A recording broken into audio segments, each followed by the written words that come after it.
Welcome back, everyone, to the St. Pete by Night Twitch stream where we play St. Petersburg by Night, a massive multiplayer 5th edition chronicle set in the world of darkness in St. Petersburg, Florida. My name is Kent, also known as Michikent on all social media. You could go follow me there, but really I don't post anything anymore. What you should do is you should go follow St. Pete by Night on all the social medias that you see down below. And if you are interested in tonight's conversation that we are about to have and haven't joined our community yet, you should probably go ahead and do that. There's a Discord link down below here on Twitch and over on YouTube where you can join the community and become part of this amazing, amazing environment we have created where we celebrate all things World of Darkness. Here on After Dark, we go behind the scenes. We draw back the curtain, the veil, the shroud, whatever term you wish to use, and we look at what makes St. Pete by Night work. We talk to storytellers, we talk to players, we talk to other community members, but we also talk to movers and shakers in the world of darkness. And I can't tell you just how excited I am for the mover and shaker that we have on the show tonight.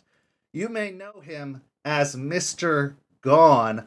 He has been so nice enough to let me know him as Chris, and I am so excited to have him here. He's been providing resources to players, storytellers, people like myself for over 20 years at this point, and we have been graced, honored, given the chance to have him in our presence. So Chris, Mr. Gone, say hello, introduce yourself.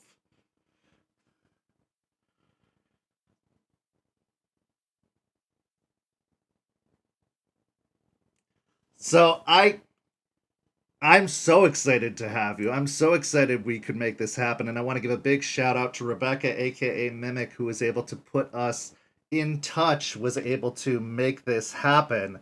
And honestly, there's so much to talk about. Well, let me see. It looks like we have a muting issue on the desktop audio. That doesn't make sense. Let me see here really quick. Let's see. I'm working on it. Give me a second. Well, oh no, there we go. Okay, it's working. it wouldn't be something I'm involved in without some technical difficulties. Same here. Same here. It just happens all the time. But that there's so much I can talk to you about, but I want to start with just how you got into this whole racket. And by this racket, I mean TTRPGs as a whole. How did you get involved in TTRPGs in any of this? When did you first discover them? When did you first hear about them? Did you have any preconceived notions about them before you got involved? When did your journey with tabletop role-playing games begin? All right, so mine started in the early 90s, like probably a lot of people. I grew up in a little small town in Texas, like in the middle of Texas near Waco. So like right in the middle. And not a lot of role playing, in small towns in Texas. So I knew of Dungeons and Dragons probably from the cartoon in the 80s. Okay. Never played it. But in the early 90s, so like, 1990, 1991, I was like super into vampires. I was like not quite a goth kid, but like goth adjacent, I would say. And so I was really into vampire, of course, Anne Rice. I was gonna say that's the Anne Rice era. Yes. So, but I'm at a bookstore and I run across this book called Vampire the Masquerade. And I don't know what it is, but it's about vampires, so I'll check it out. So I bought it and read it. And then, sort of realized like I don't even think you really realize just at the very beginning of that book what it is. And then you start getting into it and it's like, "Oh, this is what is the what is this? This is a game, the role playing game." And so I started buying more books, but had no one to play with. So I mainly just read them. Like I just read pretty much all the fiction stuff. Didn't really when it got to mechanics and rules, whatever at that time, I was Right. more just reading it. And there were some of the the fiction, not like you've got like the Beast Within, that collection of short stories. Yes, yeah. As well as Like I like the read, Fall of yeah, Atlantis novel yeah, series they released yeah. later, and yeah. So I read all that stuff. So then, so cut to 1995. Now I go to college in Waco, Texas. I went to a technical school, Texas State Technical College. And I made a friend there who one day asked, he lived on campus, and he was like, if you want to come over and hang out sometime, you can, where he was staying. And so I went and hung out with him one day, and he had a bookshelf, and I saw on the bookshelf Vampire the Masquerade. I'm like, hey, you you know about this? And he's like, Yeah. And he's like, have you played it? And I'm like, no. And he's like, well, then we have to. So then that's how I got into it. So I started gaming with him and his wife. And then we had some more people, sort of come in. And so all throughout college, we had a pretty decent core group. But I will say at one point, so I might fly all around the world here. So if I jump back and Huh. forth, No, just please, please. b- It's an bear with me. amazing story. Um, but so he ran it for quite a while. But then I played a character for a little bit, and then I was like, "Hey, I kind of have an idea for another character," and I'm like, "So here's how we can get rid of this guy. Here's how you should kill this character off." So then I can now come in with a different one, and I probably did that like 3 or 4 times before he's like, "Do you just want to run this?" Like, "Do you wanna take it over?" And I was like, "Oh, I don't know, like, I don't know about that." But I did, and then so I probably ran it most of the time when we were in college. Oh, for sure, for sure. And forgive the pun, but it sounds like you were kindred spirits. We Um, were Yep, we Either way. were. But what was your first character concept? What clan did you play? What type of character build was it? Okay, so this is gonna sound, looking back on it now, it sounds ridiculous, but at the time, we had, like, a lot of fun with it. But my first character was a Toreador, but my friend ran what basically became a Dirty Secrets of the Black Hand game. Ooh, okay, okay. So the character that I played, his girlfriend was killed before he becomes a vampire, and then he becomes a vampire and he gets roped into this whole thing with the Black Hand, and he goes to the Shadowlands. Yeah, they've got, the Black Hand has Enoch, their Mm-hmm. secret base in the Shadowlands. So when he learns about that and he goes there, he then becomes obsessed with trying to find the ghost of his dead girlfriend.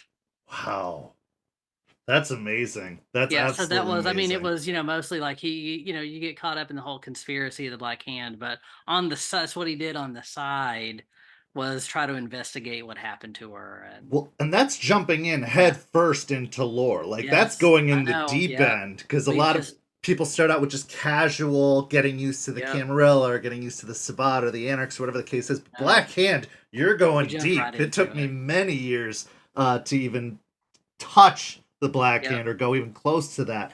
But one of the things you had mentioned was that you really spent many years just reading the books, the lore. And yep, I think that's something that White Wolf and now World of Darkness has excelled at more than many other role playing games that I have, tried or yeah, been a part of. They really do put in a lot of effort into lore and telling a story. So it makes sense that more you pick up the the book, you read it, and you don't know it's yeah. a game until, Yeah, several until chapters partway in. in, yeah. Yeah. Yeah. But then like all the fiction too, like really kind of adds into, I mean, and of course, and I even read some of the more ridiculous, that got like really like overpowered, like the uh the Masquerade of the Red Death books, if you've ever Yes. read those, where Mm-hmm. it goes off the rails in like a super crazy way. But I don't know, I loved all that stuff back in the Oh, day. It for was sure. For sure. And super power gamey looking back now, but I loved how much they tied it into the real world. How the setting was the real world behind this secret society curtain, the masquerade yeah. behind, the shroud. And it was it made it so accessible. Like they used real life places, they used real life events, they had Yep. explanations for how the world of darkness was entwined with all of this stuff we'd learned about in school, all of this stuff that we were witnessing ongoing as the, years were progressing. And Yep. I absolutely loved that about the game. So you Me too. started with a Toreador, but what is your favorite clan overall of all the Okay. vampire clans? Of all the vampire clans, my favorite is Malkavian. I yeah. Yeah, there you go. Yep. It just I don't know what it is about it. I mean, and back in the day, we all have done this at some point. So like way back in, first, second edition, it's very fish malk, they're all Oh, wacky for and sure. um but I just really like kind of the low key, like where you can really dig into, like I hate to say mental illness, but like they're like, because I don't want to like make light of it, but No, for just sure. that aspect of it is Well, it's a very like sociological, very psychological perspective on a character where more of yeah, what they're experiencing is on the inside. Whereas a lot of the yeah, other clans, it's a more reaching out, it's more, social manipulation, it's that kind of stuff. But the Malkavians, being the oracles, being the seers, have this entire different story that they're experiencing. And I think this was really, really well shown in the Bloodlines video game, which is, in my mind, one of the best RPG video games of all time. But okay, they so showed, here's one of my dirty secrets. I have not yes, played Bloodlines. oh, I always meant to, and so then good. which we'll talk about a little later. But yeah, there are a lot of games that I missed out on, and that was one Oh, of them. it's amazing. It's available on Yeah, I Steam. hear I it's definitely good. recommend it. I still have my copy of it like on disc. Oh, I'm sure I could find a way to make it work the replay value on it, even all these years later, is still someday. fantastic, still incredible. Definitely worth taking a Is deep dive into. Bloodlines 2 ever gonna come out They or are they are finally making strides. They're giving us they're going to be announcing the date hopefully soon, but it sounds like they have that project stalled out for a good 5 6 for a years, long but now time, it's yeah. finally coming back. It sounds like World of Right. Darkness has found a very very solid foothold with Paradox, with everything. They've found their place and now they're actually getting invested into, and it is supposed to come out. They've actually released gameplay videos now, so it Oh, does nice. sound like it is on the They're finally the making money. horizon. But Nice. yes, one One day I will get to it someday. absolutely I worth it. keep saying that, but one day I'll get to it. But I did play the old Vampire the Masquerade Redemption. Yes, I Yeah. love storyteller mode in that game, and yeah, Yeah. yeah, it's fantastic.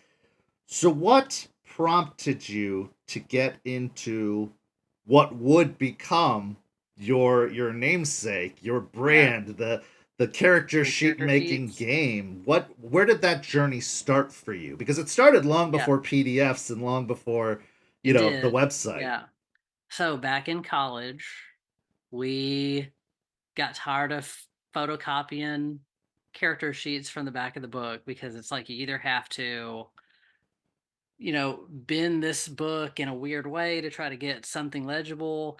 You could cut that page out, but then, I Destroys the don't yeah, book. it destroys the book and um so we were trying to come up with ways to how can we make a character sheet that we don't have to photocopy and ruin something that seems close that we can use. Could we spruce it up? Could we do something different? So my friend had a copy of Word Perfect and Paint Shop Pro. So what we would do is we typed up the layout in Word Perfect and we tried to, as much as you can do in like old school, like it's like had to been like Word Perfect 1.0, it's like super old. And so we would get something that looked as close as you could get to the layout of a character sheet from the back of the book. And then in Paint Shop Pro, we would find a page border that we thought seemed fitting. We would print that out, put the paper back in the printer, and then print out from WordPerfect our character sheets. And That's that was our first character sheets. That's what we made. Yeah, it's in WordPerfect. and you've come such a far way since. You actually launched your website, and we were talking about this before we went live. You launched your Yep. website in 2003 because I remembered in 2000. my head in Yep. college printing off your sheets and using your sheets for easily the last 2 decades. But yeah, it was 2003 that you actually launched the website with the Yep. first renditions of the character Yeah. sheets. What prompted you to do that?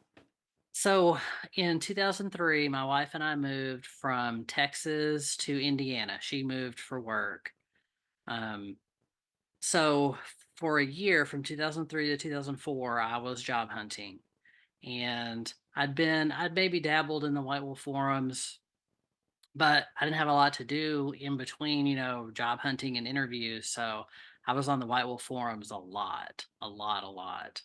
And I can't quite remember. It's been so long. I don't totally remember, but I must have mentioned that I made character sheets for me because by that time, I was using Acrobat for me. Like I was doing stuff just for me. And I must have mentioned I could do it. And I think somebody asked if I could make something for them, and it's on a forum. So then somebody was like, "Well, you made something for that person. Can you do something for me?" Oh, sure. And then I've got to have some place to put this stuff. So that turned into you should start a website. So the first iteration of this my website was on GeoCities Absolutely. for a little bit, and then the the place that I ended up working, I made a friend there, and he had his own web hosting company, and so he's been hosting it ever since then. And you one of the things that I think is the biggest heralding accomplishments, one of the things that I've used the most as a storyteller, as a player, is your expanded character sheets. Because a lot of people don't realize this. White Wolf, World of Darkness, they don't release those. Those don't really They, exist from them. Those are things that you have created and I, really brought into the yeah, forefront. based on stuff they used to do, like back in the early internet. So the book would have a one-page character sheet in the back. Right. You might get a two, like Werewolf had a two-page one. Um, But every now and then on the old, like circa 1995 White Wolf website, they had PDFs of some 4-page character sheets. And so the layout of those are like I tried to be similar but improve upon. And so I still use a similar layout. But yeah, they don't do as much now as far as expanded ones. But for a hot minute, they did, and that's where I got the idea to do a multi-page. So where did you learn how to edit PDFs, how to create and edit PDFs? Because in the old format, you could probably Yeah, make the layout and people would print it out and handwrite everything in. But then you yeah, eventually evolved and upgraded to making PDF versions of the site where people could actually type in the yeah. To information. do How did you learn right. how to do that? So I taught myself, but early on, so I would get character sheets from the White Wolf website, and then I decided for myself, I really want to tweak this thing, or I really want to do this. And so this is a PDF. How can you edit a PDF? Can you edit a PDF?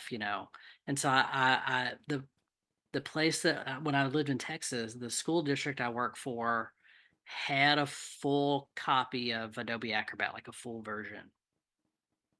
And so I was like, okay, I'm gonna use this, what can I do with this? And so I figured out how to do it in Acrobat, how to make little changes. And then that slowly turned into, can I make big changes? What can I do? So and then so funny enough, the version of Acrobat I still use to this day is Acrobat version 5 that I think came out in like 1998. Yeah, we were talking about this, and Still using it, a lot yes. of people would be surprised to know That's that not you are yeah, actually using a very, very outdated technology, supposedly outdated technology, yes. to make your PDF. So it's not even something that maybe you could teach to people who wanted to start doing it. It's something that you have almost this artifact that you Yes. use to make it work. Go Yes. ahead and kind of And detail that process so people can understand so just yeah, how so this works. So it's like, this ancient relic of, the 90s that I'm still using.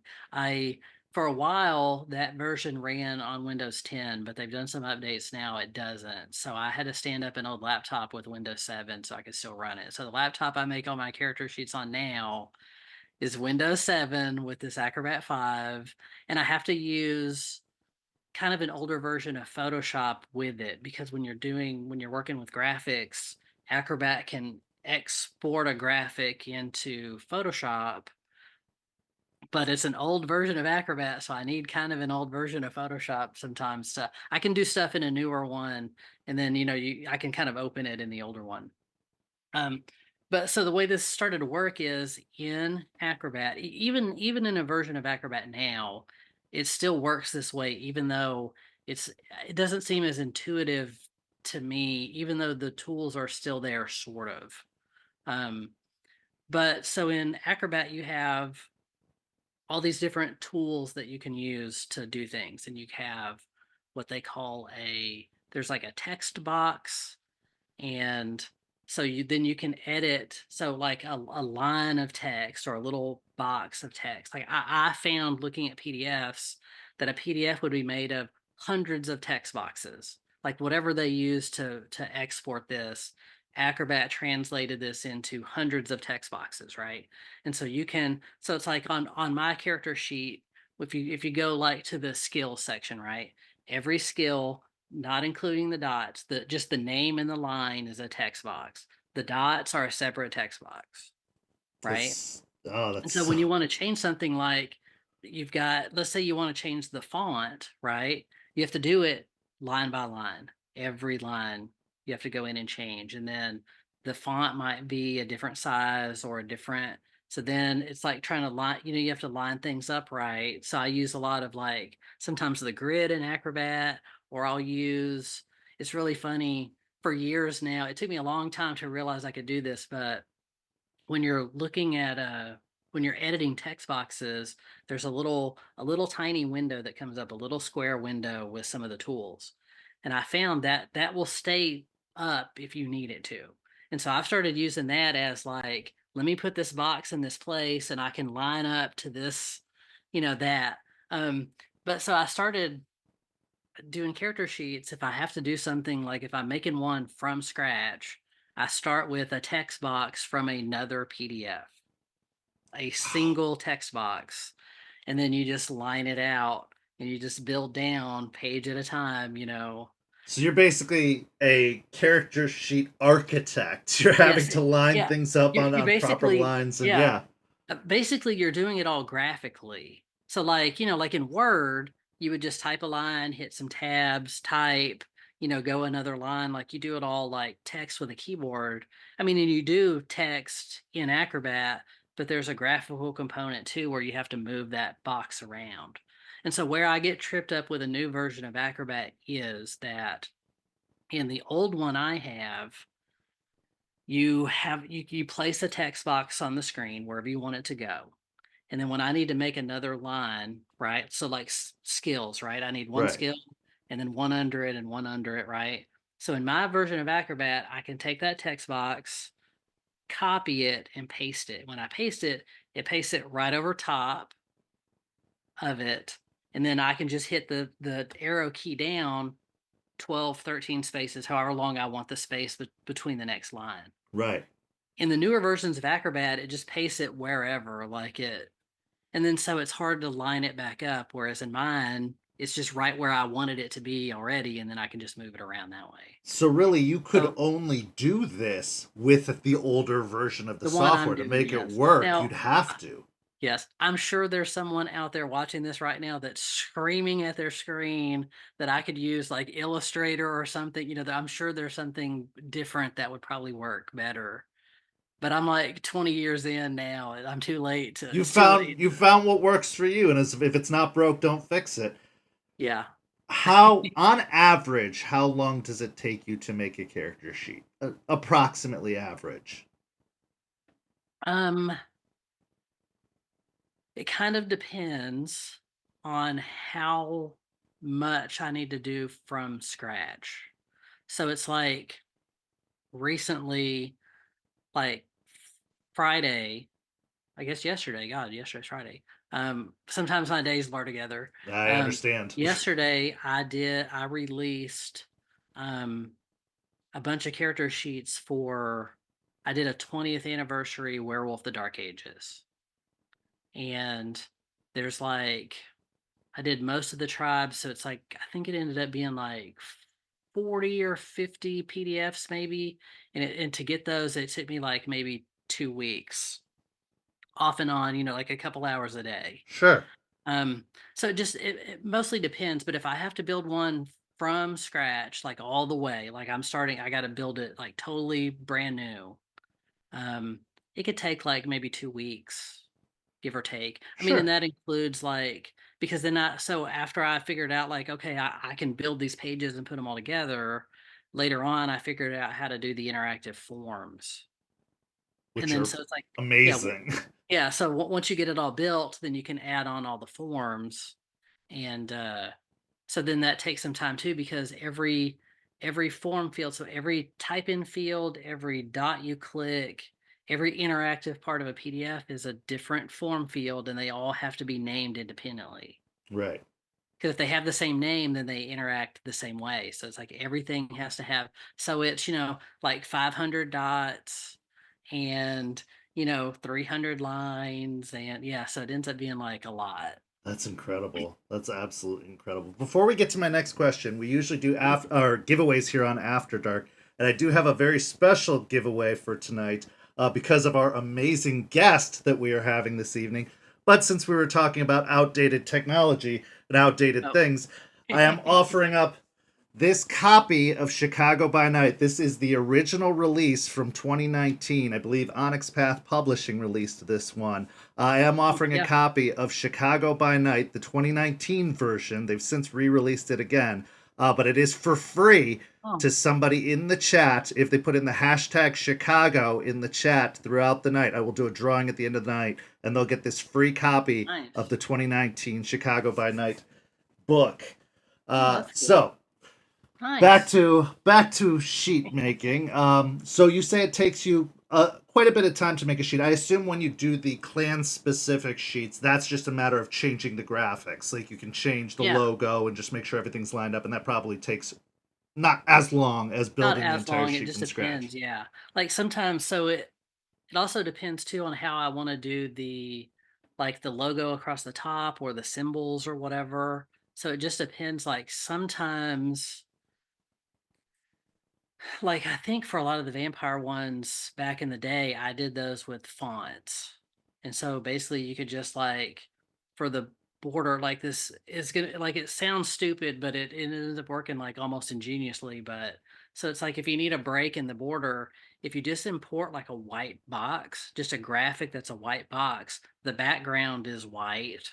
So then you end up with a cutout, and then you can put a text box in there with the clan name, and then like, and you can scooch up that little white box, so it's right next to it. So it looks like the border's got a cutout for the name, when I just shoved a white graphic over top of, what was behind it. And Yeah, I've uh, done all of my graphics editing on Paint. I know yeah, nothing about editing PDFs. Like I don't consider myself technically dumb, but I also don't consider myself yeah. nearly on a level like yours. So when I'm editing images and everything, it's literally just Paint. I couldn't use Photoshop. Don't wouldn't even know how to I'm begin.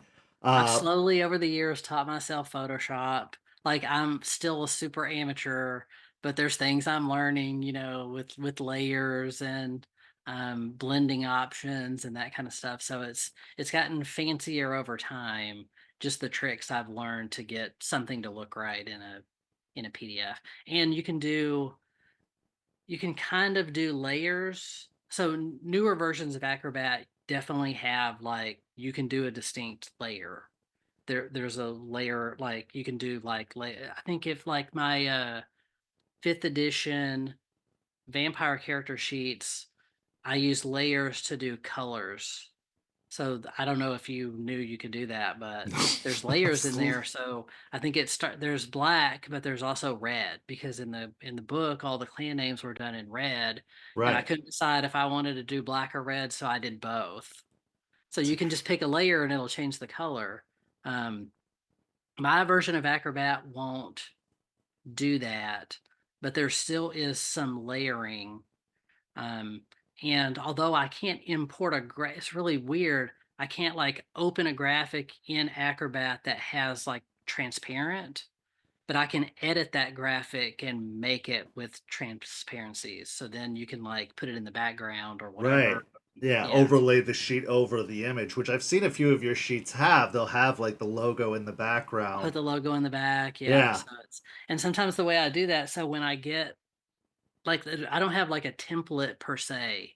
Like a lot of times I have like I do templates for every game. So it's like werewolf, the border is a little different size, so things can go out or in more than a vampire one. So basically I've made myself templates for all the different games. And then so if I need to do a clan sheet, I basically make a template and then I make another PDF that has the border with the clan name and a symbol or whatever. And then I can copy all of that and then paste it behind the character, the template I have, save it as a new file. And Right. Oh, that's incredible. That's I mean, my yeah, brain is melting because I don't quite understand it, but it it, it makes sense. The way you're saying it makes yeah, sense. I'm I just like generate a lot of files now, that's like a so lot of much work. files. Oh, Yeah. absolutely. Because it's One of my, like, I save borders for all of these, and then I keep all of this stuff too. It's like because you never know. Like I guess I'm at like a digital hoarder, so I keep all of this stuff because I never know when I might need it again. absolutely. One of the coolest sheets I've seen you make too, and that's available on your site, is the site where, or the sheet where almost everything is blank, where you allow people to fill in skills for any time period. Because obviously we had Yep, Dark Ages and we had Masquerade, we had Victorian era for a short while, but done a few of those. they're Yeah, pretty limited. You know, you're gonna have to homebrew some things to make it work. For example, Wild West, unless you're playing Werewolf, you would have to adjust. I love the fact that you have a place where you can fill in all of the skills yourself. You can decide what skill set you want yep. to use. I think that's so clever because it is a I've universal sheet for everyone. yeah, I did. I can't do it for what we might call like classic World of Darkness, so Masquerade and Werewolf and all that stuff. The system, like I can do an independent one. So like for Vampire, I can do one where you can type in the skills, and I can do one for Werewolf. For Chronicles of Darkness, what used to be New World of Darkness, um, the systems for all of those games were very similar. Right. They basically used the same power stat and fuel stat and morality stat. They just named them different. So I have made one for Chronicles of Darkness where everything is interactive. The titles are interactive, every bit, and it's basically just like all the lines are still there to write in, but all the skill names are interactive and all the headers are interactive, and so basically you can like completely customize it. Absolutely. I was not okay. This isn't going to be popular with certain folks, but I was not a big Yeah, fan of Chronicles of Darkness only because I had gotten so attached to the lore of the old edition. However, I will say that one of the best things to come out of Chronicles of Darkness is that in 5th edition, they've incorporated that same philosophy of the systems not being too different. That they do yes, kind of keep the same dice rules, the same pools, the I same like type that. of mechanics between all the different splats, which is something that they did not used to do. You could not play werewolf and vampire at the same time. It was just completely different mechanics, different system. But now they've That made it so much more accessible across splats. it's funny you should say that because back in college we used to run mixed Oh, games, for sure, we and you try. had to, yeah, you had to, so then it was like, okay, well now I got to read this book or now I have to know that book, and like most of them, like probably the big three were easy enough to run together. Yes, I always got tripped up when it was like, hey, I want to play a wraith, or hey, I want to do a changeling, and it's like, oh hunter no, or how the yeah, hell are we gonna, how are we gonna include that? it was just so Yeah. much to accommodate for and to consider in trying to do those cross. So I do like that that they're kind of going with a similar system. Yeah, they've made it For very streamlined. New World of Darkness, so it's funny because New World of Darkness came out in 2004. So I'd been making character sheets for original World of Darkness for a long time, but only publicly for like a year. And it's like I'm just getting started with this now, and now there's a whole new we're doing something new. And I was, so I was like a little, I don't know what I think about it. Yeah, they When put it you through the came ringer. out, yeah, when it came out, I liked the idea of where it's like, hey, the main rule book is like for mortals. And then, all of then you Hmm. apply like the template or whatever. And I like that idea of it. But when it came to some of the games, I thought like if you're gonna reboot it, like it just seemed too samey. Right. And I was like, why don't they do something different? Absolutely. They eventually did, like the second edition versions of most of those games, like I think they did, it got better. But I ended up just really liking the mortal part of it. Oh, absolutely, and that's Yeah. something that I feel like they've reflected really well in fifth edition as well. With Is that they Hunter. have made Yeah. mortals. They've made Yeah. mortals the most dangerous part of the game, honestly, and I think that shows in the Yeah. fact that Hunter was the second book they released. Is they're trying to say, hey, mortals have a stake in this now. They're not just the Yeah. victims of whatever's going on. They actually have a threat now, which goes along really, really well with the story that they're continuing from the beginning, where in the beginning vampires were effectively gods, mages could change reality, werewolves could destroy pretty much anything in their path. Now they're making humans an actual legitimate threat, an actual problem to all of Yeah. these supernatural things that are slowly like dying off and weakening. And I do think that's a I think really, that's really cool. cool I like that. addition that they've added. I've done So too in some of my games before. I haven't done it all the time, but a few times, and they seem to like it when I did it. I started off the whole game as everybody being immortal, yeah, and then I've they done got it before. embraced in the course of the game, but they didn't get to pick. Nope, me. Like you're just immortal, and here's what we're doing, and like, but they all ended up loving it. I've ran a I did few a games where I've had them draw from a hat what they would end up being. They'd come up with their character concept, and then I'd be like, okay. And they'd pull yeah. from a hat, and whatever they got was the clan they ended up being, regardless of their character build. Not World Because of Darkness related, but I ran a superhero story using the Aberrant rule system, and I had everybody just start off as normal, and they didn't get to pick like what their superpowers were going to be either. I was like, I mean, it makes it sound me like very controlling as a storyteller of, well, I'm going to decide what you are, but they ended up like they all trusted me enough to run with it. So So we talked about this a little bit before we went live, but I want to kind of circle back to it because I know one of the biggest questions those in the community would have is why aren't you working for them? Why aren't you working oh with them? Why aren't you creating sheets for them? Because your sheets are so useful, so accessible, and so just overall incredible. How did it happen that you didn't end up employed by them? And then what you told me actually came as a surprise. So go ahead and yeah. tell that story for everyone. Okay, so I have kind of a windy story, so just bear with me and you'll see. Did my camera It cut did out? go off, yeah. Sorry about that. Let me see if I can get this That's going quite all again. I right. don't know. Are we back? Not quite yet. It's all gray for me right now. Whoa, I don't know what happened. Malkavian may be your favorite clan, but I think you have some Lasombra in there as well. I was gonna say that's my second favorite.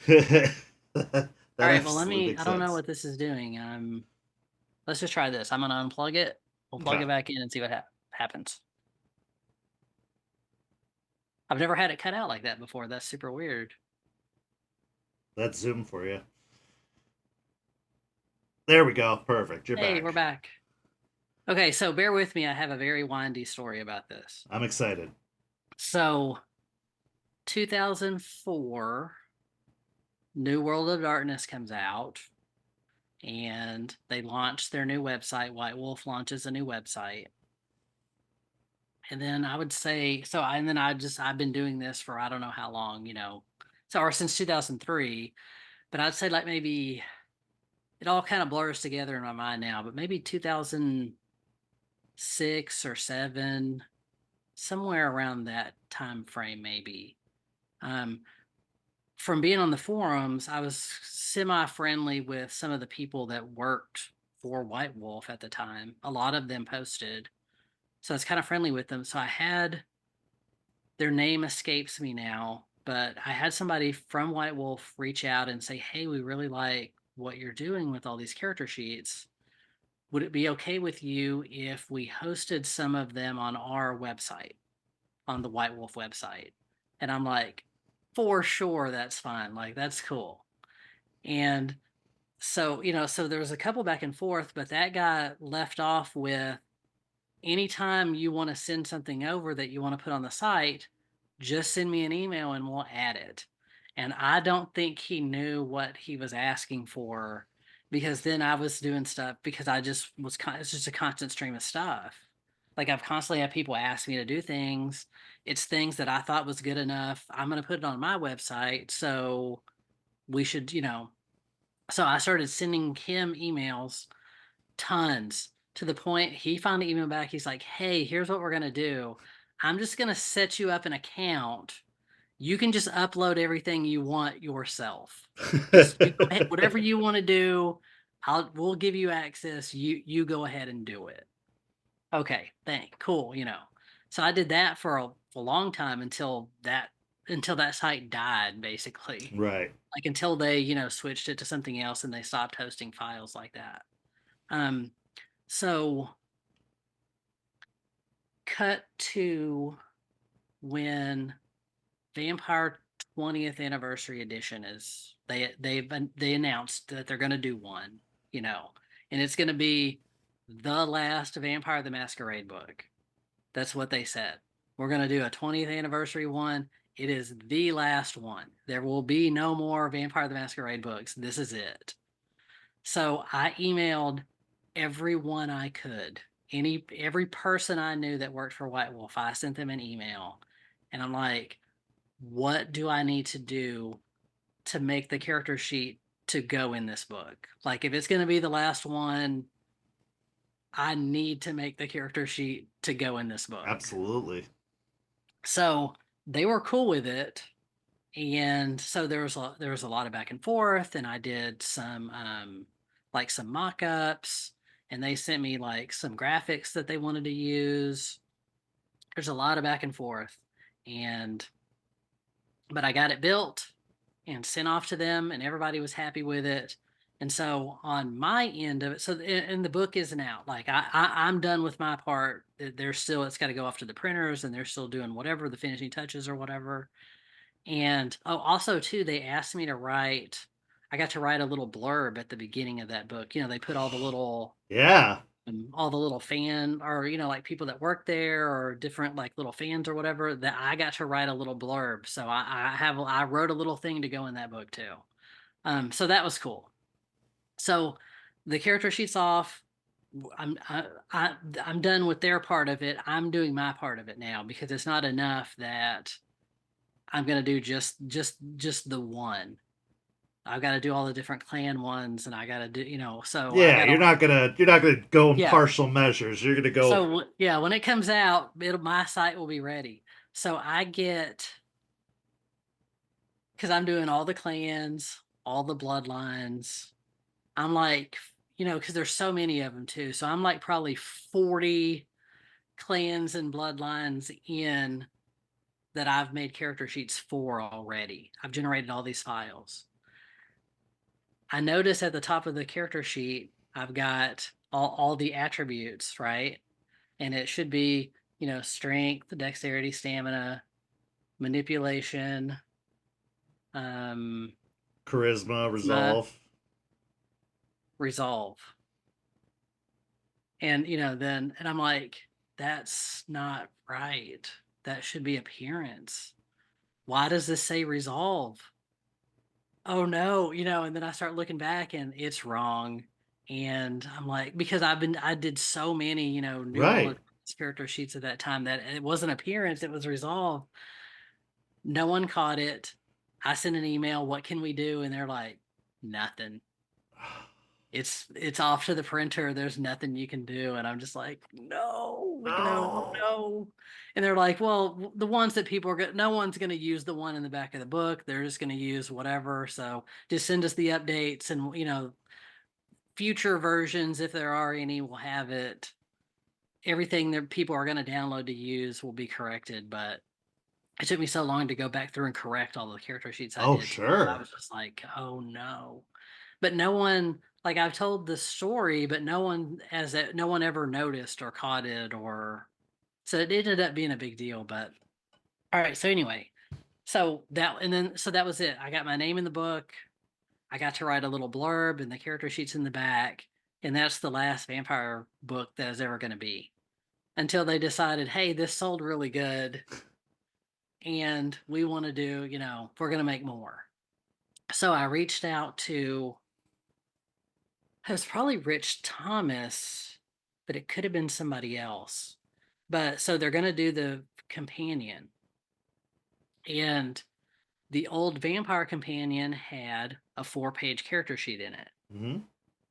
So I reached out to them and I'm like, I made a 4-page character sheet when we did this.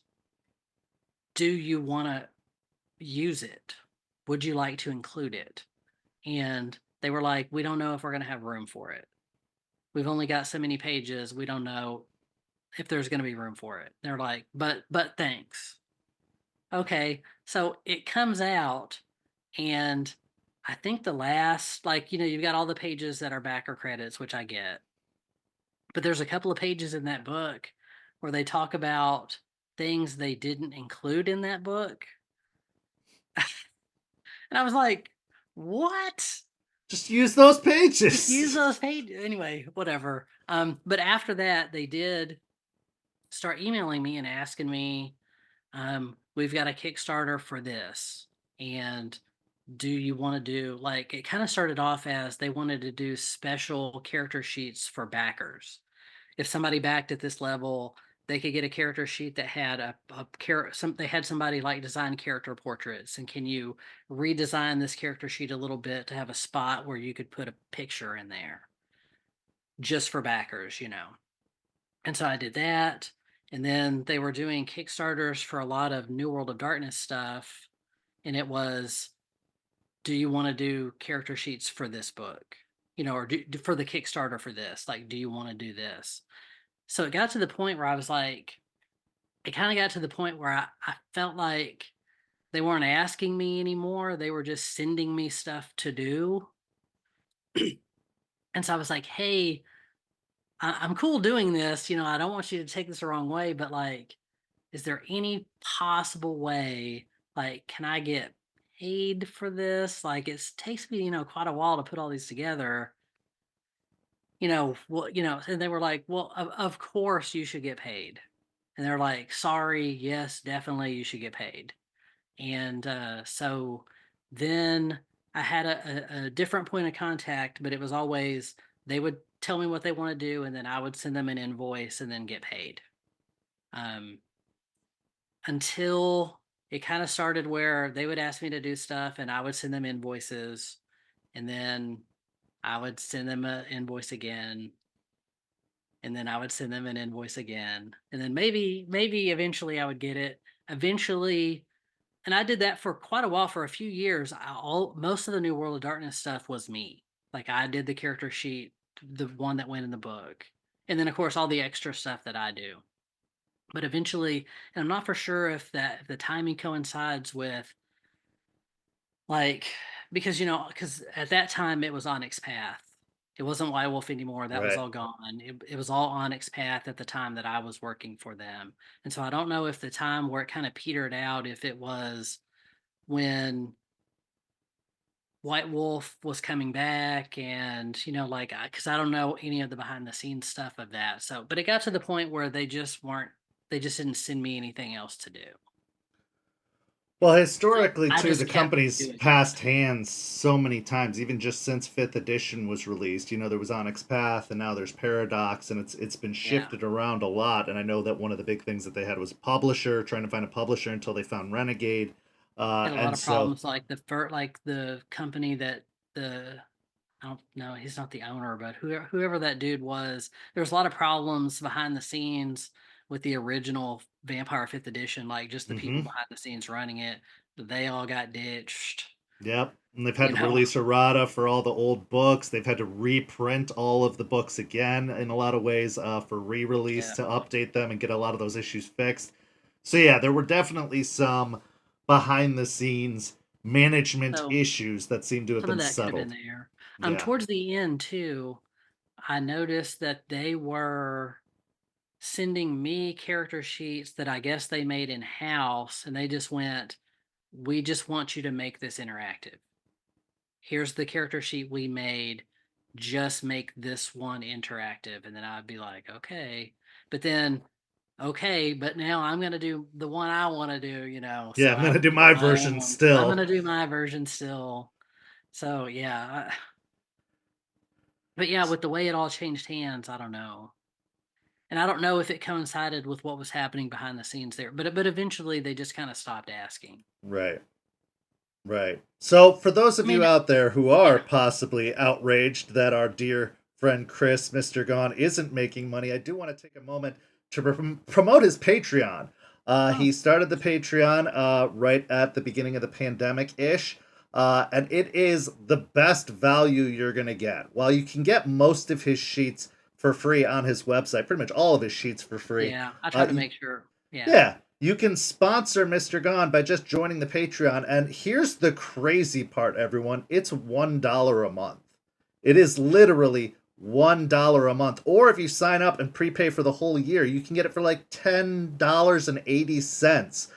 Yeah, they So if started you doing that have recently where you could do like a whole year at a discount. And I was like, oh, I might as well give people the option. absolutely. So you can sponsor Mr. Gone and all the work he's been doing for the last 20 plus years.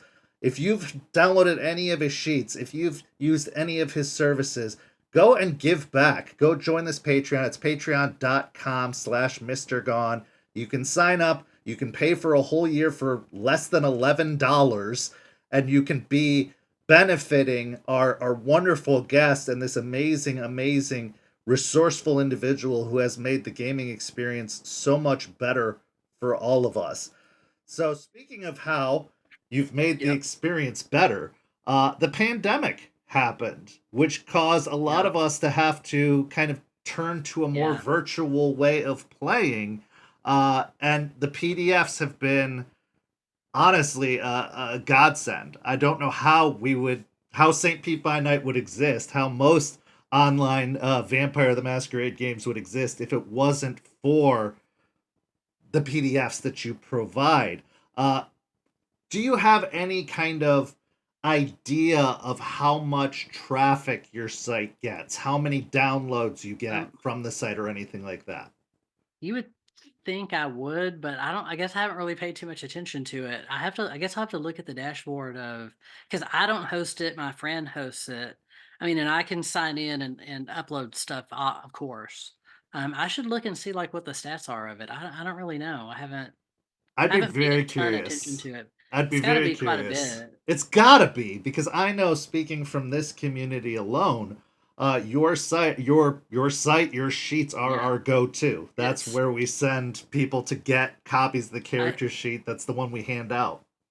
I do know my website is getting close to like 22 gigs, and that's all just PDFs. I mean, PDFs aren't super big, so Well, and you also take requests from people for I did. custom sheets. So you not only Yep. have done World of Darkness and variations on every possible thing you could think of for World of Darkness, but you've Yep. done Kids on Bikes, Kids on Brooms, a bunch of That was homebrew all me too. games. No one asked me to do those. I just did it, like, because I thought it looked cool, so I did those. Um, there's a game out. It's like an indie game that's like loosely based on the movie Empire Records, which I love Empire Records.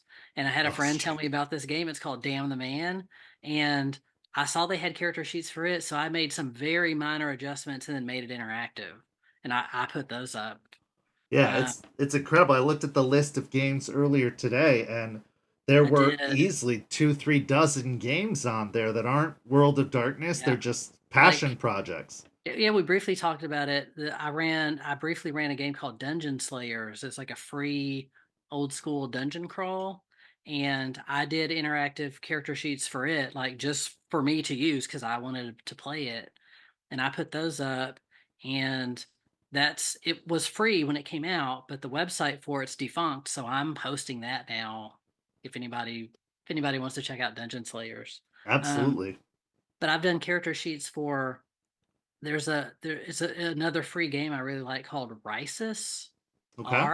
Risus, and it was done as like a very super rules light system, and it's got just like the character sheet is basically just like a card, and I did a few versions of that, but I included dots.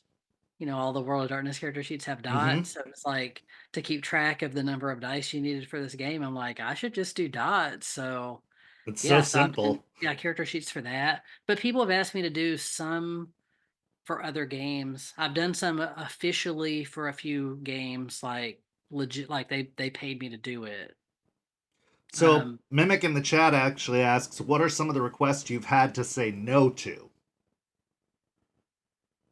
oof, too many. Which I'll touch on it again. Well, let me start with this before I tell you about some I Please have do. not Yeah, done. absolutely. But anybody who sends me an email, I have at least considered, even if I haven't been able to do it for years. I still have requests that I did not get to from like 2005, way back when, and I feel super guilty about. There's just not enough time, and so sometimes I just can't. Um, Occasionally, I've had people ask me to do stuff for games that I don't know, so I haven't really done too many for like Dungeons and Dragons. I've had people ask me, and I just don't know enough about it to like improve it. So they're like, "Hey, we like the way you've improved World of Darkness character sheets. Could you make an improved D&D sheet?" And I'm like, "I don't I know World of Darkness and I know what I can change. I don't know anything about this game." So it's like if you want to tell me what you want, and like sometimes I need people to be like really specific, like move this here, put this in this place. Like if you can do that, I'll try my best to do it. But so like I've kind of turned down, like people have asked me some D&D stuff and I haven't done it. I think I had somebody ask me very recently. It's still on, not super recently, but like maybe a year or so ago, to do for Deadlands. Mm-hmm. And I think they want me to try to combine like 2 or 3, like, elements from 2 or 3 different versions of Deadlands, and I don't know anything about that game, and it just looks like a nightmare to me, and I don't know what to do. Oh, I'm sure. I'm sure. Go with what you know. Don't Yeah, push yourself too hard. so What? there's that. I mean, and I have done, like, mostly World of Darkness stuff. I don't think I've really turned down too many related to that. But I've even had, like, some crazy requests that I have done, like, way back in the day. I think I had somebody, and it's on my website now. I think somebody wanted me to do a mage slash ghoul slash possessed slash kinfolk. It's like 4 They things. wanted you to do the Samuel Haight character sheet. Okay, I understand. That Basically, that yeah. totally makes sense. Oh my Which then goodness. I did the character sheet for that too. I did make one. That's amazing. Yeah. So, one thing that people I know, especially amongst our community, is going to be shocked to find out, and I was shocked when you told No. me, you haven't played in a game in a decade. In almost a decade, you haven't Probably been actually like 10 years. Yeah. been able Maybe. to play or run a Yeah. game or participate, and yet you've So, been keeping up with everything. You've been keeping these sheets coming out, but you right. haven't played in over 10 So, years. right. So also too, so prior, like even still, I mean, growing up or whatever, I played a lot of video games. So I was a big video game player, and I played for a long time until I started getting into making character sheets. And then like when I first started making character sheets, I role played. I had a group at that time and we played. And but people just sort of, with work or whatever, like things happen, people go. So it's like slowly it just started dwindling and I wasn't role playing. But I was just spending so much time trying to like keep up with people asking me to do stuff and the stuff I wanted to make, even though I wasn't playing. Um, I for a long time I didn't play video games either. So it's like almost like we had a PlayStation 3 and I've got a ton of PlayStation 3 games that I never played for years, years of games. Like even on PlayStation 2, there's games. Oh yeah. And so it's just I just couldn't make time. Like I just spent like as much free time as I had trying to keep up with character sheets for the website. And I'm not begrudging anybody that's ever asked me to do anything. I'm the one that I could say no. I'm doing it, so I'm not really blaming anybody. But yeah, I just got really behind, and then your group slowly falls apart and people move, and it's hard to get people together, especially when you're an adult and everybody's got families or whatever. And then it just sort of stopped.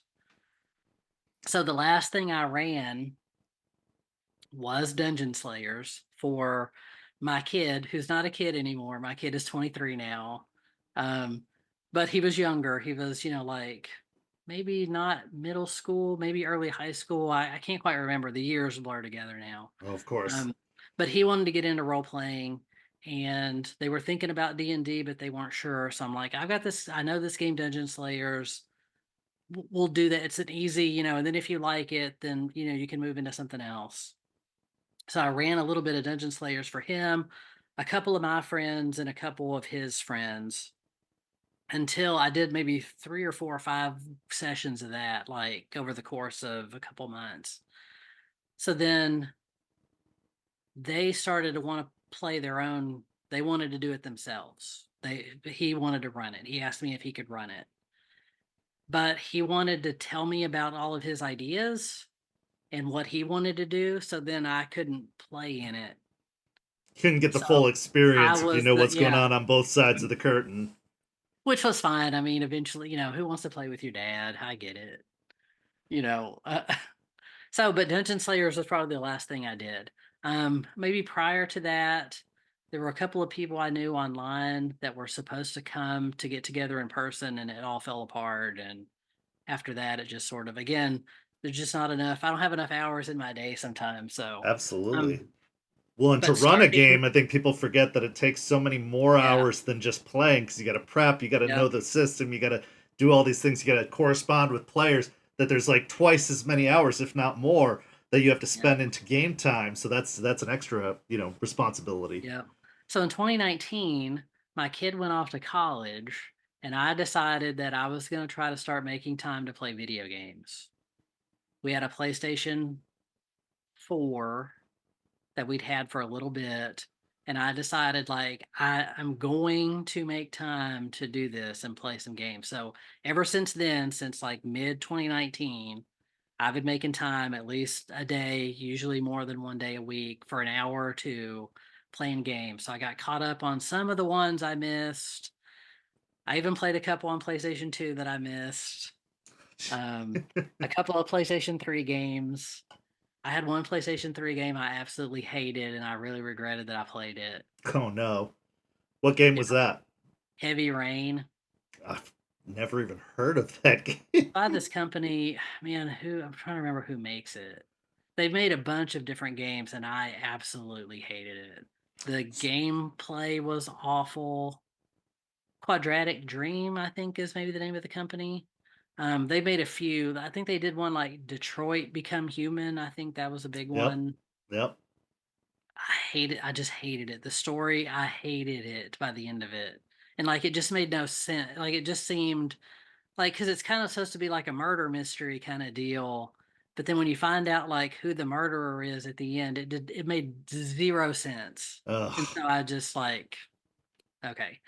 Most other games I played have been good though. So What was your favorite game so far that you've played? What's kind of your top of the okay. mountain or top five? It doesn't even have to be just Yes. one because I know picking Okay. favorites is tough. My current all-time favorite video game that I have ever played has been recently I say recently, I played it a bunch of times since it came out. Death Stranding. I haven't heard of that one either. It's Hideo Kojima. Okay. Norman Reedus plays the main character of the game. It's set in like a post-apocalyptic America. So the core gameplay sounds, when I describe it to you, will sound super boring, but there's something about it. Um, but it takes place in this. There's been an apocalypse, and all of these people. There were cities. There's not so much now. There's all these people spread out in all these little like bunkers basically, but there are some cities, and you've got basically what's left of the government is trying to rebuild America. And the character you play is a porter, and he essentially delivers packages from one place to another, and he's trying to get everybody connected over this network they call the chiral network. So he's trying to get all of this stuff connected up. Aside to this, there's like ghosts sort of that you can't see, that are there. And there's a ton of lore behind it. The game is long. It took me months to play it. Like, it is a long that when I wasn't too sure about it at first, there's a lot of cutscenes very early on. And so, not knowing what I was getting into, I was like, is this just cutscene the game, or It you know, sounds right up my but alley, but honestly. It once you get sounds like into it the core has, gameplay, yeah. it sucked me in. And I've played it like 4 times now. There's a Oh, sequel coming out next year, I think, maybe, hopefully. But it's great. Death Stranding. okay. I'm going to have to give that a shot. Although I will tell you, that may be unseated when you play Bloodlines for the first time. Because when you do sit Okay. down and play Bloodlines, that game, Yeah. so good. So good. I can't recommend Yeah. it highly enough. It is by far my favorite RPG. But So those are, Death Stranding, I could talk all night about Death Stranding. The Spider-Man games, like the PlayStation 4 Spider-Man yeah, great and the game. new one, great. Love those games. Um, I played one not too long ago called The Outer Worlds, I've and yes, that yes, was okay. good. Mm-hmm. I'm playing Fallout 4 right now. I've never played any of the Fallout games, but my kids started me on Fallout 4. I've been playing it since like December, I think. Oh, man. Um, what else has been good? Like Jedi Fallen Order Yep, and Jedi Survivor are both really good. that's Um, incredible. I've just played a ton of stuff. Like on PlayStation 3, the Infamous games are really good. So I Yep, played the new one on Infamous. PlayStation 4, Second Son. I thought that was really good. Ah, you have fantastic. One of our Yeah, people asked, Modern Artifice asks, have you played Planescape Torment? I have not. Should I add it to my list? Apparently so. If they're Okay, asking, it should go I on should your add it. list. Um, Yeah.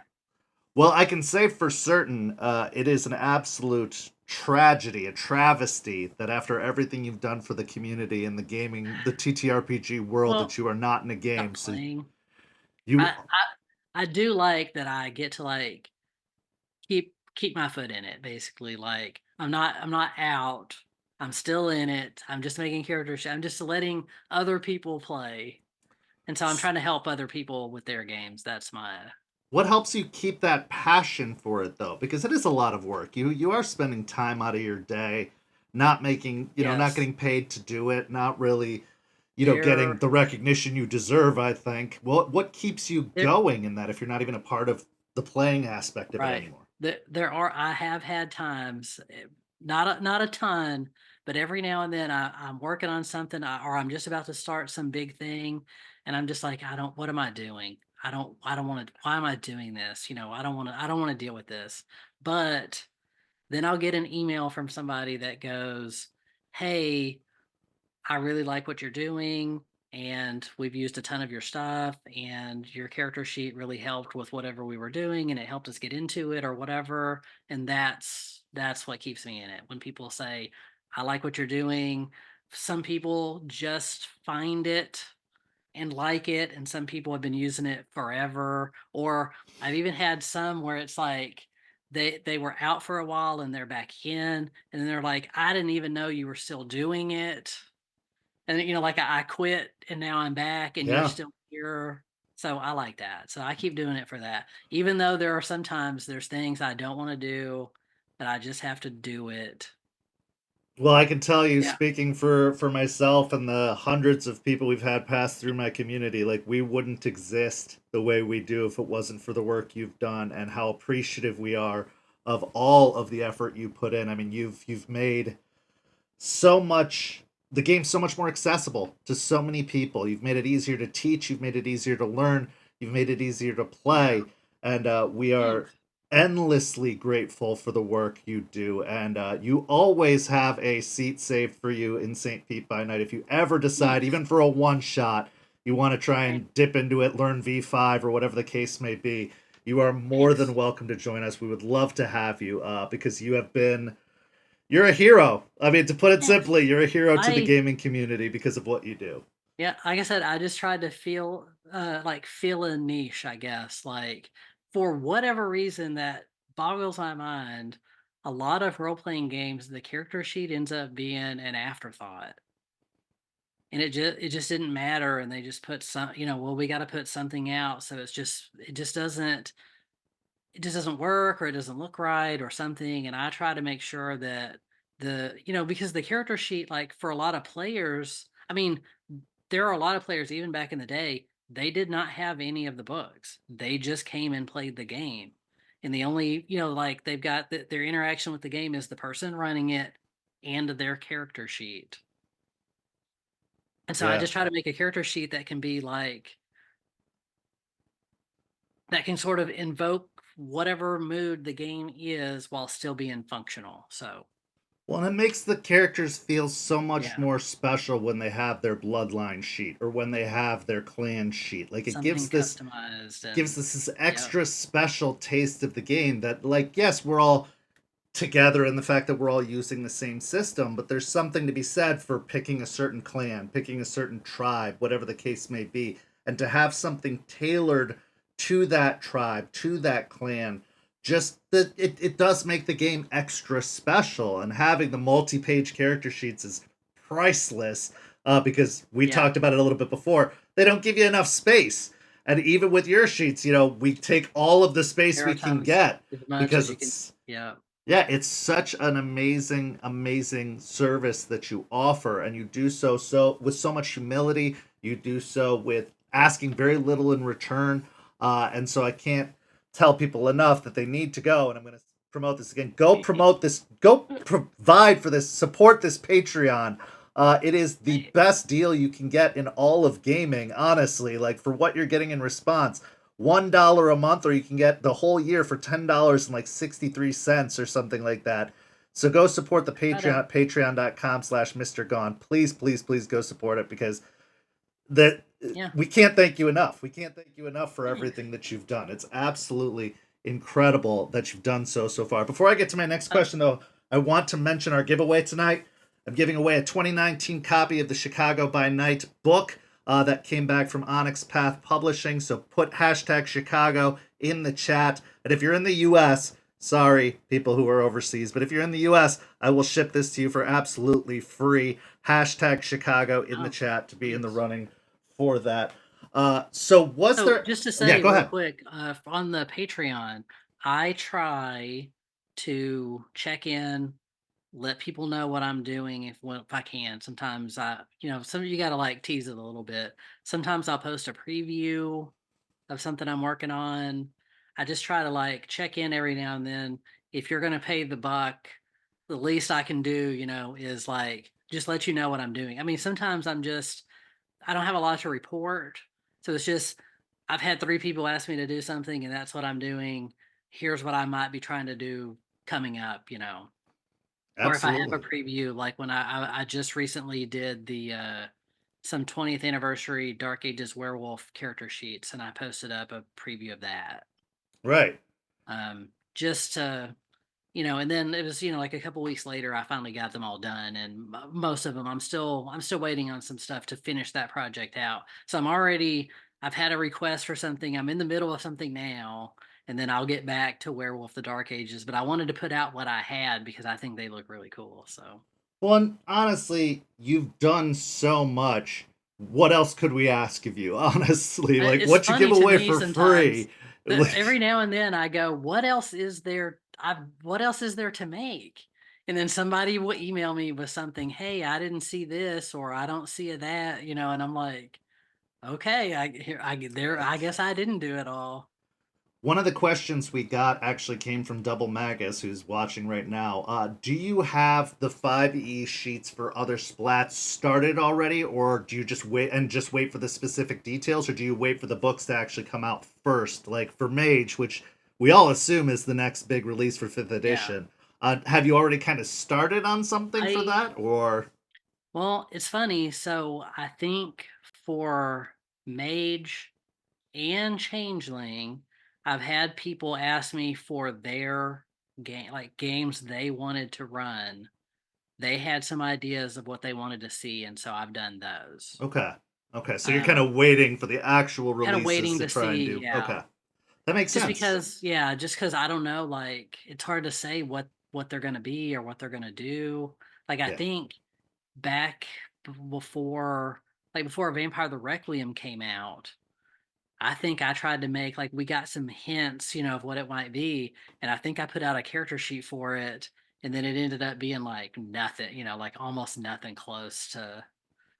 So I tend to wait and see, but I try like if there's trying to remember if we got a preview of the werewolf sheet right before it came we out. did. Yeah, And I think I started on it then. And then by the time that came out and I saw the actual sheet in the book, then I was mostly done. Because I think I got it out pretty quick, like maybe a day or two after it was done. Mine was ready. absolutely. Um, so like if I see previews or whatever, I'll start on it and see. But usually I end up having to be like kind of I gotta wait.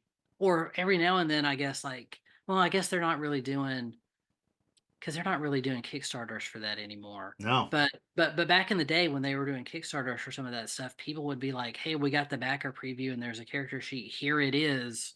If you want to get started." So I had that.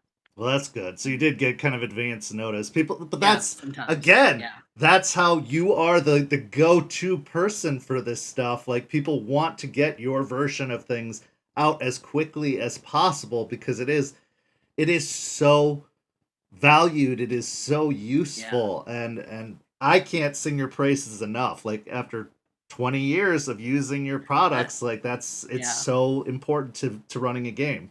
I will say for me, one of the things that's gotten harder maybe over time too, not necessarily about getting stuff out on time or doing stuff ahead of time or whatever, sometimes keeping up.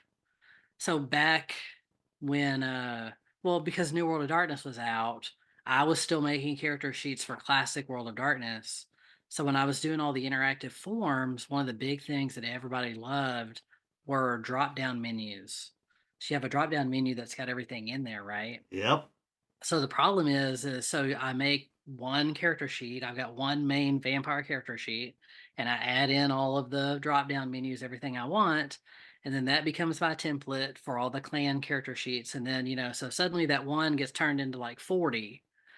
Well, in 2 years, if somebody decides, well, I really would have liked to have seen this in the drop down menu or that in the drop down menu, or now we've added, there's like a whole new thing.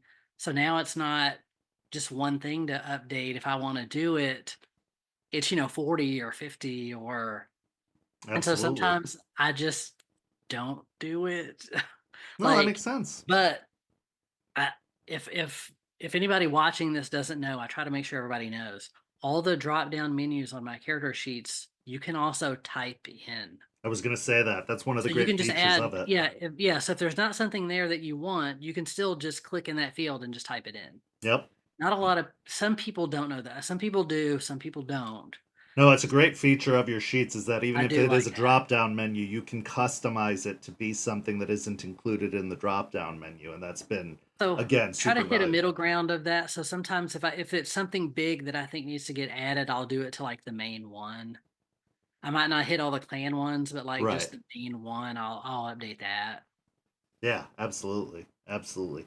So what's a Um, request that you've gotten or a project that you've worked on that you ended up regretting doing? And this was a question from Mimic in the chat that you Oh. ended up, because it was so much more work than you had anticipated. Like you did it, you finished it, and then you were like, man, that was more work than I thought I'd signed up for. Hmm.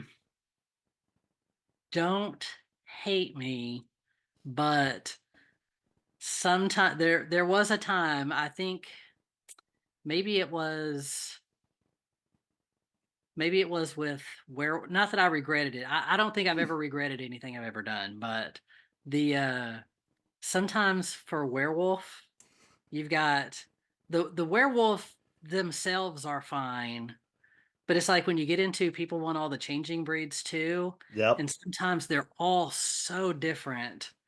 And so there are times where it's like, I did all of them for revised. And then when it was time to do 20th, or like I did all of them for revised, and then I did all of them again for Dark Ages. And then it was, now it's again, and 20th anniversary comes around, and now I'm doing them all again. And like that's all just that different that it's like making a whole new one every time. And it's like, man, I'm doing this again. Oh, And then for sure.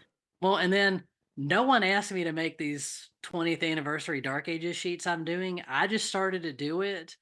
And then I got like partway through, I'm like, who asked for this? Oh yeah, you Oh, did. that's right. I did it. I Great. did. Um, I'm trying to think of something that I just regret. I don't think I've ever like really regretted anything.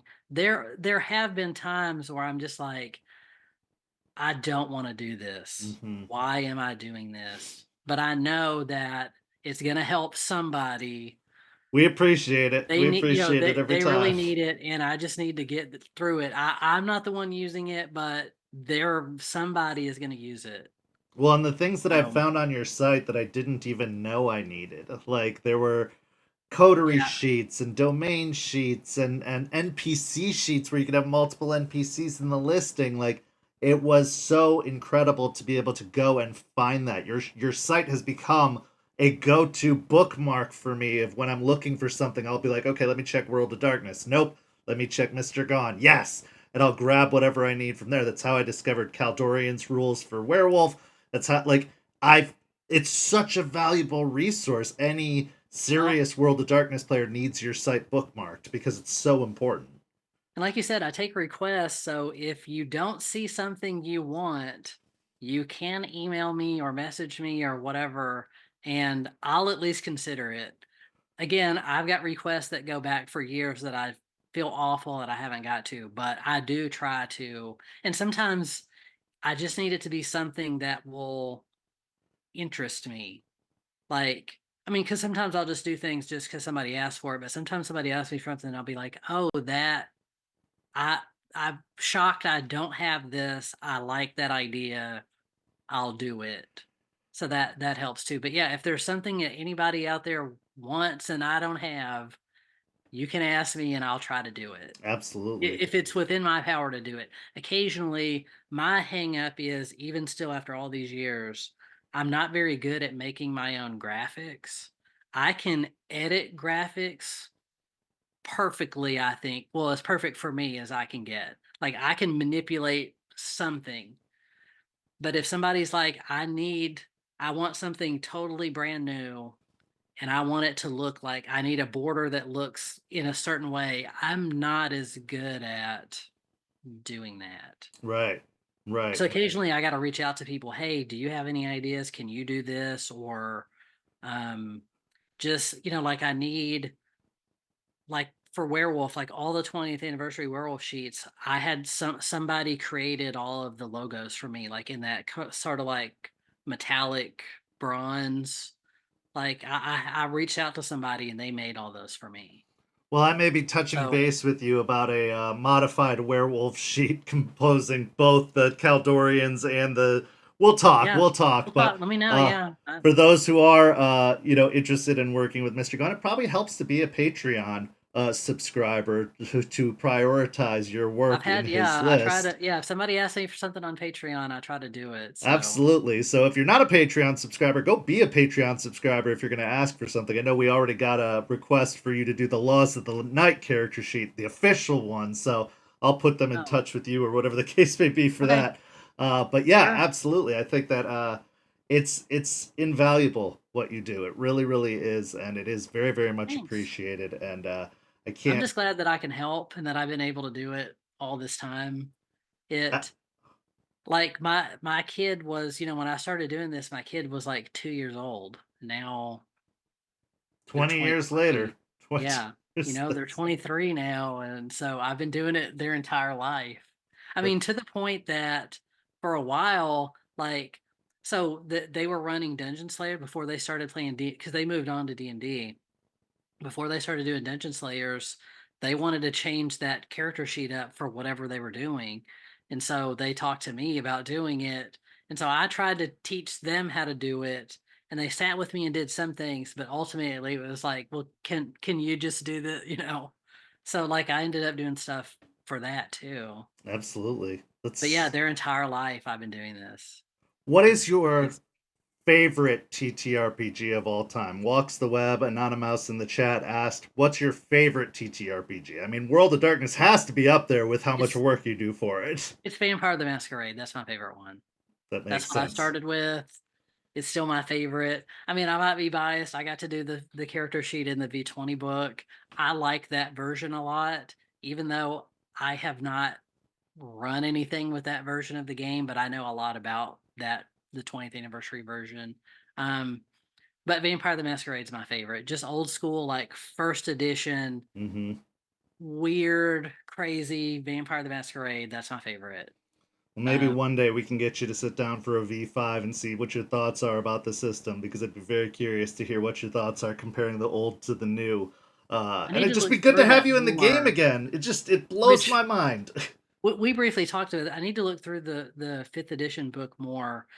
It seems a little schizophrenic, maybe the layout of that book.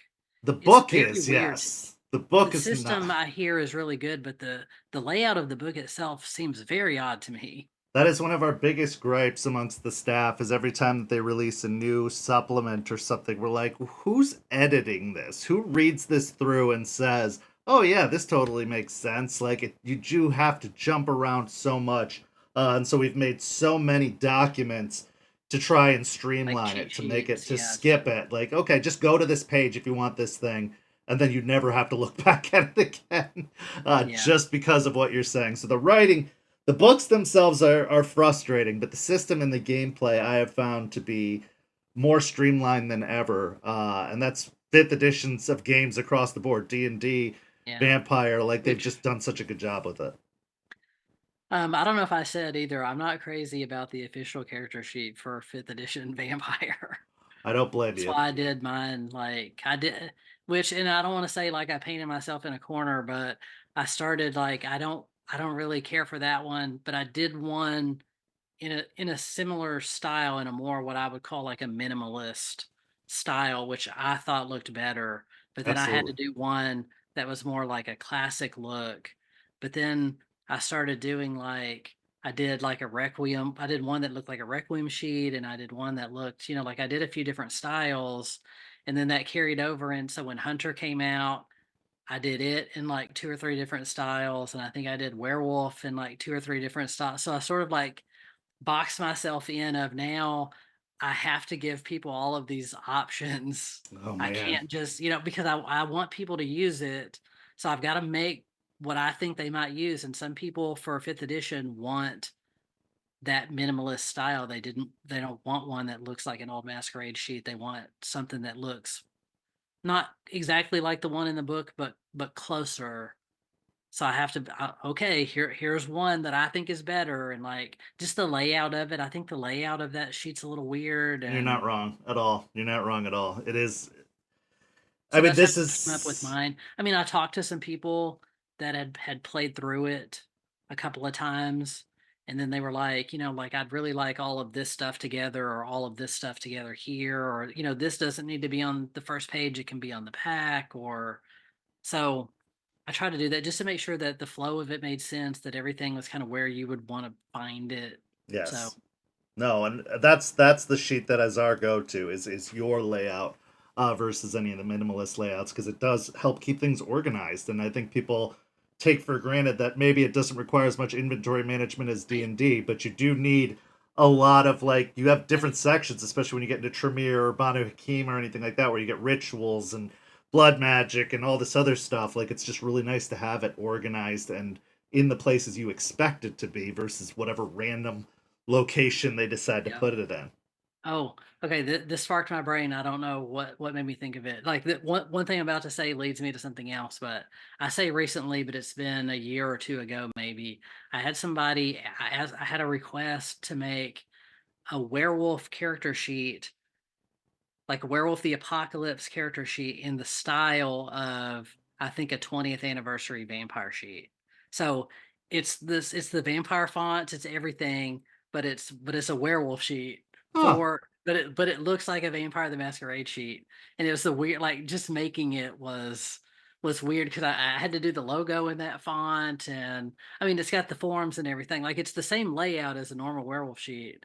But yeah, it looks like a masquerade sheet, and that's like one of those things that, and I think I put it out and people were, I think, not, I'm trying to remember, I thought it was gonna be a thing, and then nobody, like, I kept expecting, like, there was gonna be a flood of people to ask me, but I had a couple of people go, "Oh, well, you should do a this in the style of that." And I Oh, thought it was gonna be a whole thing, and I was just like, "What did I do?" oh, you opened the Now, floodgates. Oh yeah, no. but no one yet has asked for it. Maybe they'll hear this and they'll be like, "Oh, yeah." Um, but for whatever reason, this reminds me, one of my favorite things that I did, that it makes me laugh every time I see it, because not a lot of people know, I guess, that it was me, because it's just circulated the internet now for years and years, and it's mostly just it's just mostly just like a JPEG. It's fuzzy because it's been saved over and over Это again. был второй. Somebody censored it at one point, but there's a character sheet for Kane, for Vampire the Yes. Masquerade, Yes. with the "You lose," Yep. and I made that You per made that? request. I made that. I Some love that sheet so Yeah, much. it's from the old White Wolf forum. Somebody asked me to make it as a joke. They had the initial idea, and then I came up with the whole thing, and then I made it, and it's just, so every now and then, like every couple of months, it'll come up on a Facebook post or something, It's so and great. It's cracks me up so every time I see it. great. I love Yeah. that. I love that. I love that that's yours too because I have used that image so many times and I just oh, that's fantastic. That is so fantastic. Yep. Well, That was me. uh yeah, I mean there's I could ask you so many other stories and but I've taken up so much of your time tonight already and I really appreciate you taking the Oh, time to do thanks. this. It has been an absolute blast having you as a guest. And I can't just speaking for everyone in the chat, people that I've met and played with over the years, like thank you so much for everything you do. Like You're you have welcome. been a Well, blessing to storytellers, to players, to people discovering the game for 20 years now and it's we're so grateful that you keep well, doing it.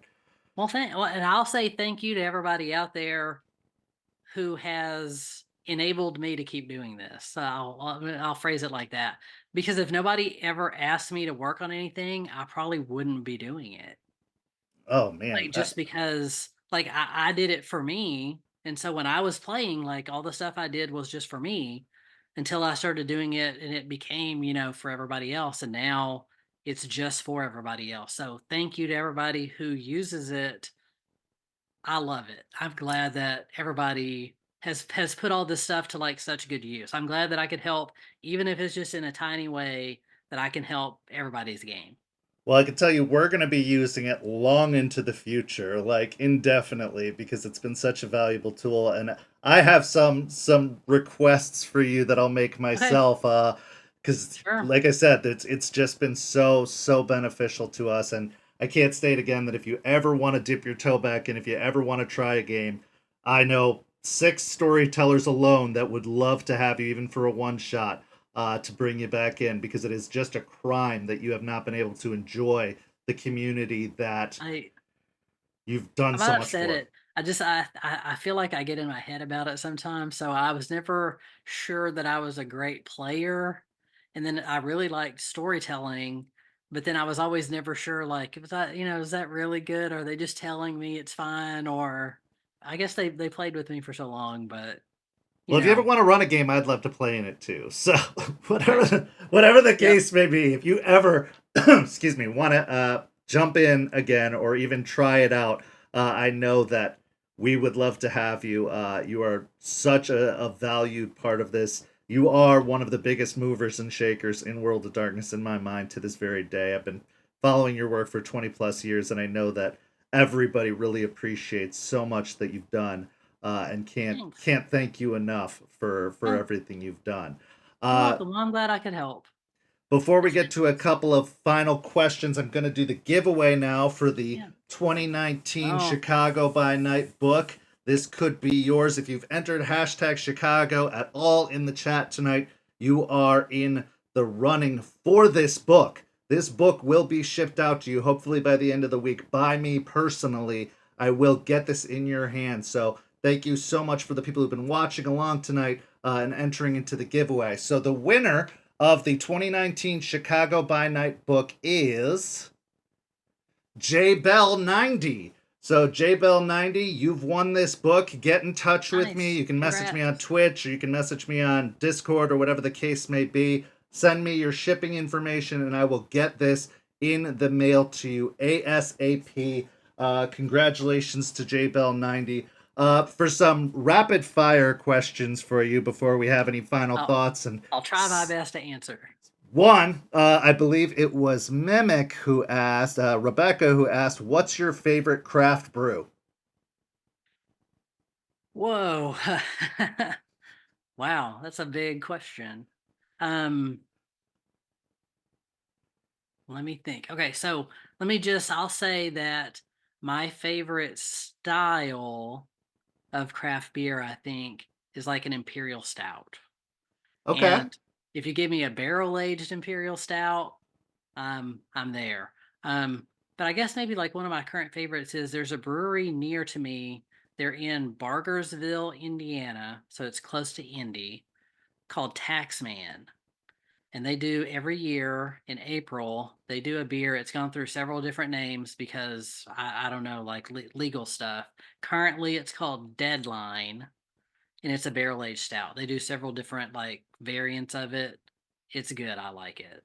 Okay. Okay. I also Uh, like Dogfish Head does like a 120-minute IPA. I'm into that one too. It's you can only have one though, and then you're done because like it's a pretty high ABV, so you can't have a bunch of it. But I like that one too. Kyrie in the chat says, "Check out Big Bad Baptist if you haven't already." Uh, yeah, people are talking about Imperial Stout nonstop. I don't know anything I about it, but I have had that. oh, well, there you I go. have had that. I had that. I'm almost positive I had somebody ship it to me for a hot minute. I'll say a hot minute. For a few years, I got kind of known, sort of. So it's like I've always joked, with character sheet stuff. People tell me I'm famous on the internet. I got a little famousy too in craft beer stuff. I used to do a lot of trading. There's a brewery near me called 450 North, and just before they got like super popular, I was shipping that to people. But yes, I've had Big Bad Baptist. It's really good. Second question for you. I don't know how rapid fire this is, but we're going to ask it Okay, anyway because I well, it's said I okay. would. What do Yep. you do for a living? If it's not technical, I'll be shocked. You said you worked for a school Okay, system once upon a time. What do I you did. do? Okay, so I went to college for, all right, initially, when I started my degree, it was called computer maintenance. So basically, IT, like fixing computers, like actually opening them up, changing stuff out. Like that's what I did. Because who knew at that time that you basically like wouldn't be doing that anymore, that you just throw them away when you were done? At that time, it was who's going to buy a computer and throw it away? Right. Uh, when I started, it was computer maintenance. When I partway through, they changed the name of the degree to computer systems and networking. So that's what I have a degree in. So out of college, I did for not quite a year. I did tech support. So like just a phone tech support, which funny side story. I'll try not to ramble too much No, about this. go. We got all the Funny time in the side world. story. This company I worked for that I did technical support for was for an internet company, and they eventually shut down, and then we were all out of a job, right? But the Right. last probably I don't know, almost 2 months. So when we would do the tech support, we sat in front of a computer. Not that we were helping them remotely, because this is, like late 90s, this is 1998, We're not doing anything remotely, but we had a computer in front of us so we could say, click here, do this, you'll see this window, that kind of stuff. So we've got a visual in front of us when we're walking somebody over the phone, we could tell them what to do. Well, as the company was shutting down, they took all that stuff, but we still had to take calls. So I had to just walk people through it from memory and just be like, "You're just here's what we're gonna do," So you just have to bear with me. And um, but after that, I worked IT at a school district in Texas, in Fairfield, Texas. There was like a head of IT and then me. I did all the IT for the entire school district. Um, There was a guy that came in that worked on the network side of things, like on the servers. He came in like once or twice a week. But for all of the hardware, it was me. And like every classroom had like 5 computers and the teacher had a computer. So it's like 600 computers and just me to work on them. When we moved here to Indiana, I did IT at a Lexmark shipping warehouse. Mostly second and third shift. And I worked there for like 4 years until just about it was closing when I found another job. My current job now, my job title is Lab Systems Administrator. I work for a little pharma company. Um, and I basically administer one of the softwares they use in the lab. That's incredible. So That's just a incredible. software administrator, basically. Like that's what Yeah, okay, so it done had to that be in for. tech for all the things that you Yeah. do. It And I had to have some. Yeah, That's absolutely amazing.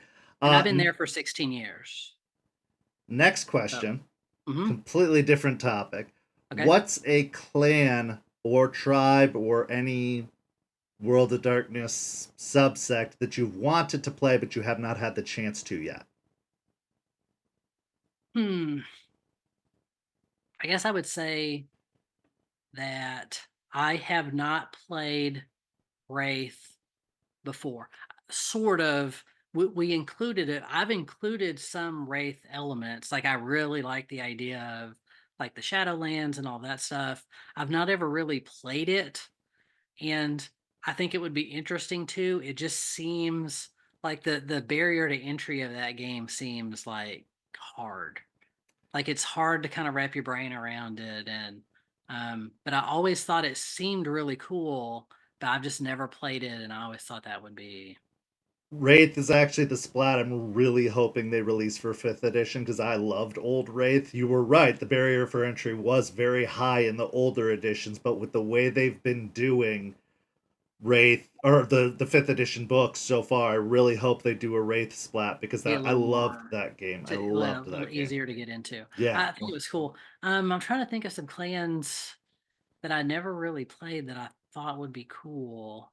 Um, I've done stuff with Lasombra that I thought was cool. I've done a whole Tremere game that I thought was really cool. Um, I played a Toreador was my first character. That was cool. I guess I've never really done like I don't think I've ever played a Gangrel before, and I always Okay. thought it would be cool. Yeah.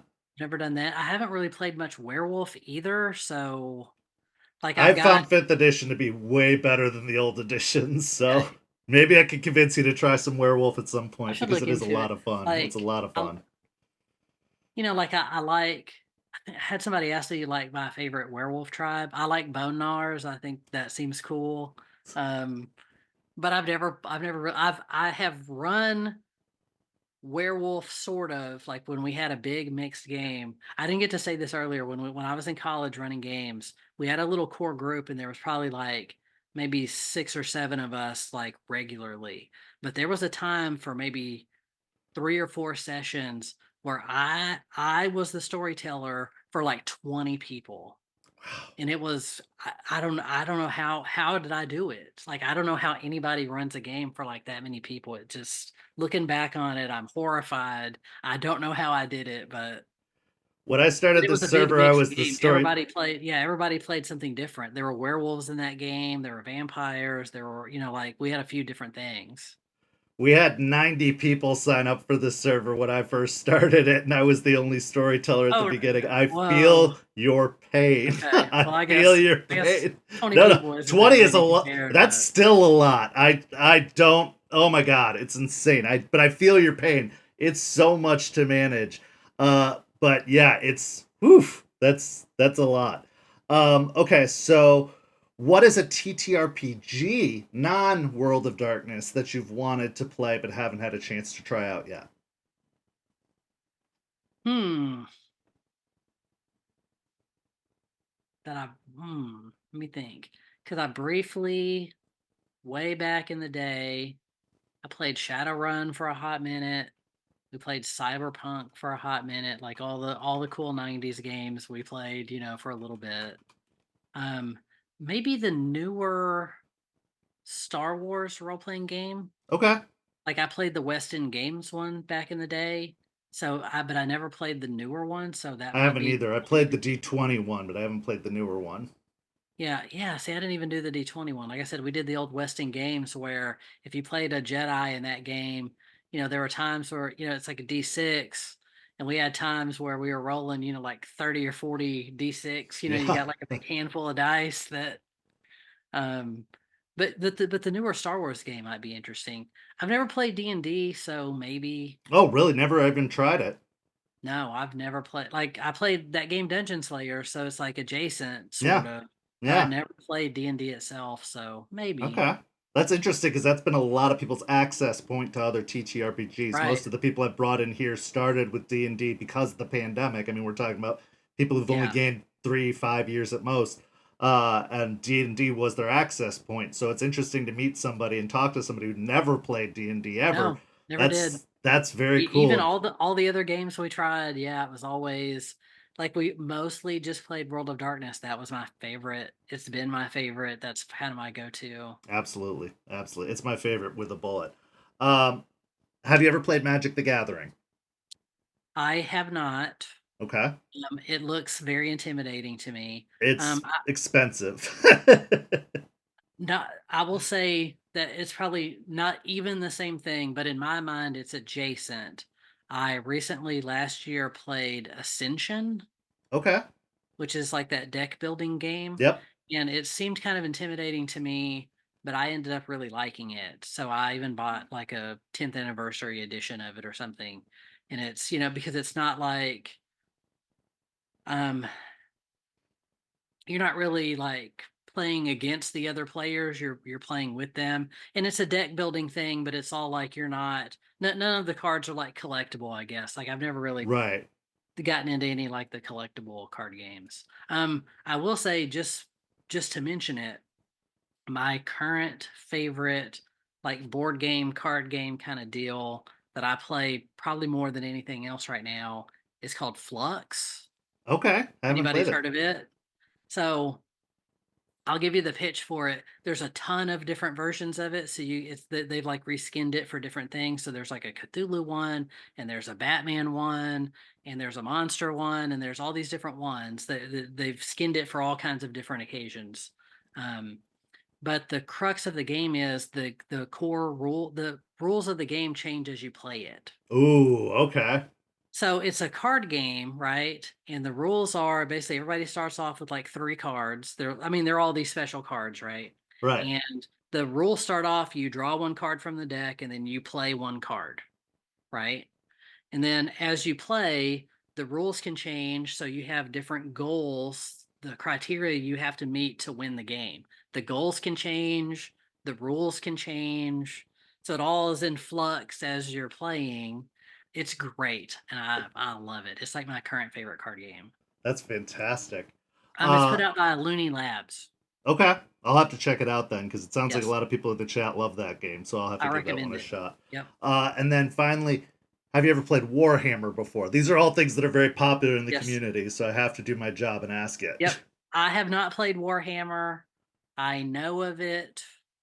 I say I know of it. I know very surface level Warhammer. Although I have seen that movie Ultramarines, that Okay. animated.